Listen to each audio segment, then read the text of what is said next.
मंडळी, अजित पवार महायुतीमध्ये आले, पण तरी सुद्धा अजितदादा अजूनही महायुतीतल्या भाजप आणि शिवसेनेसाठी परकेच आहेत का, हा सवाल निर्माण केला जातोय। त्याचं कारण आहे, महायुतीची मोठी पिछेहाट या लोकसभा निवडणुकीमध्ये झाली, त्यामुळे अजित पवार गटाला युतीमध्ये घेण्याचा निर्णय योग्य होता का, असा प्रश्न उपस्थित केला जातोय। या संदर्भात राष्ट्रीय स्वयंसेवक संघाकडून नाराजी व्यक्त करण्यात आली।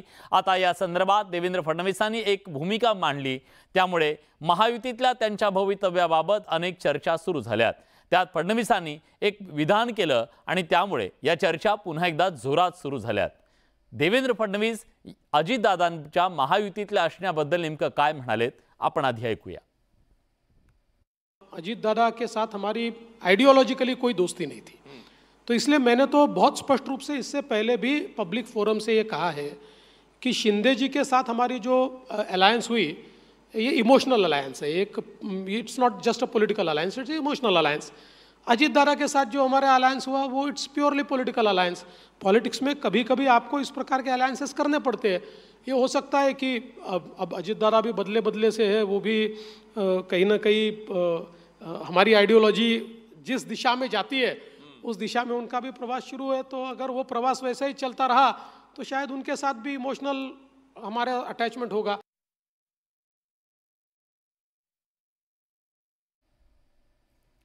भाजपला अजित पवारांच्या सोबत जाण्याची राजकीय तडजोड का करावी लागली, याचं उत्तर आज आपल्याला समजून घ्यायचंय आणि ते उत्तर आहे मतांच्या गणितामध्ये। राज्यात युती आणि आघाडी एकमेकांना तुल्यबळ होते। 2019ला जेव्हा 2019च्या विधानसभेची निवडणूक लढवली गेली तेव्हा भाजपला 25.75% मतं मिळाली, तर शिवसेनेला 16.41% म्हणजे दोघांना मिळून 42.16% इतके मतं मिळालेली होती। हे गणित थोडंसं समजून घेऊया, का दादांना सोबत घ्यावं लागलं याच्या संदर्भातली। बघा, महायुती म्हणून किती टक्के मतं मिळाली आणि महाविकास आघाडीला किती मिळाली, म्हणजे तेव्हाची जी आघाडी होती 2019ला, राष्ट्रवादी काँग्रेसला 16.71%, काँग्रेसला 15.87%, म्हणजे एकूण 32.58% मतं ही आघाडीकडे होती। ही 2019ची स्थिती होती, पण 2019ला काय झालं, महाविकास आघाडी अस्तित्वात आली आणि त्यामुळे महाविकास आघाडीच्या नंतर राज्यातलं हे सगळं चित्र बदललं।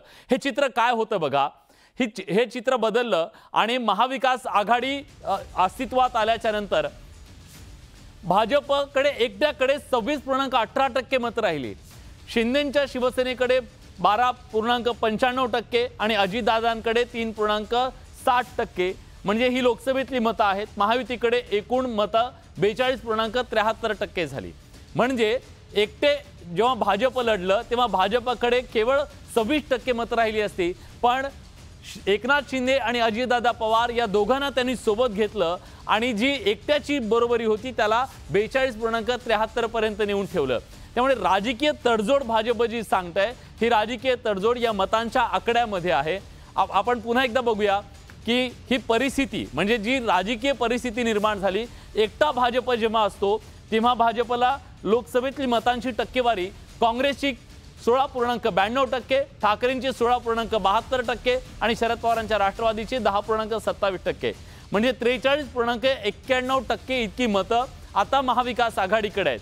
म्हणजे महायुती आणि महाविकास आघाडी यांचं मतांचं जो डिफरन्स आहे तो अतिशय कमी आहे आणि महाविकास आघाडीला एक प्रकारे भगदाड पाडण्यात आणि जे तिघं मिळून एकत्र येऊन जी आकडेवारी तयार झालेली होती, जी टक्केवारी होती, त्या टक्केवारीला फोडण्यामध्ये निश्चितपणे भाजपला यश आलंय।